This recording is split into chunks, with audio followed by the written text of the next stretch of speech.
Europe 1. Europe Matin, Patrick Cohen. Le vrai faux, bonjour Géraldine Vosner. Bonjour Patrick, bonjour à tous. Avec le gouvernement qui veut accélérer le retour des migrants.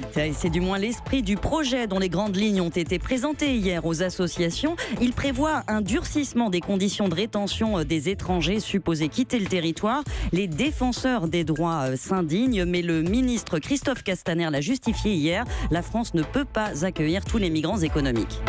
Il y a l'immigration économique. Par exemple, tous ceux qui sont venus en Allemagne et qui n'ont pas eu la reconnaissance du statut de réfugié. Ils sont près de 300 000. Il y a 300 000 migrants économiques en Allemagne, vrai ou faux? Alors c'est vrai et c'est même plus que cela si l'on s'en tient aux seules statistiques officielles. Depuis le 1er janvier 2015, donc le début de la crise migratoire, plus d'1 330 000 personnes ont demandé le statut de réfugié en Allemagne, demande accordée à 700 000 d'entre eux. 60 000 dossiers sont toujours en attente, mais le fait est là. Depuis 3 ans, 570 000 migrants en Allemagne ont été déboutés. Le pays en a expulsé 68 000 en 3 ans, 115 000 sont partis de façon volontaire.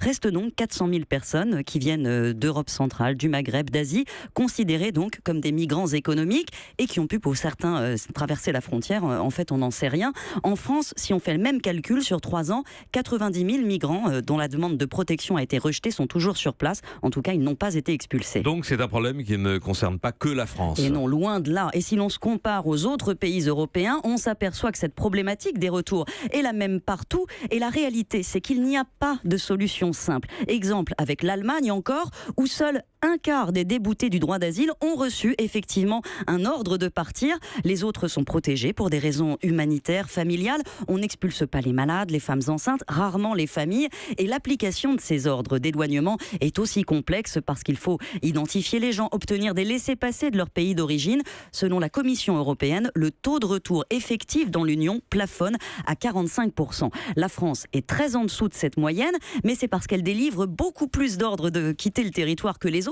plus que l'Allemagne même.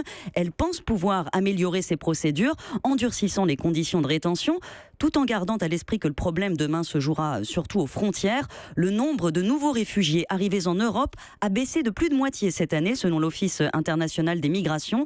Mais 700 000 à 1 million de migrants sont toujours massés en Libye, désireux de rejoindre l'Europe. Et c'est une immigration économique essentiellement. C'est aussi à ce défi que le gouvernement devra tenter de répondre. Merci à vous, Géraldine Vosner.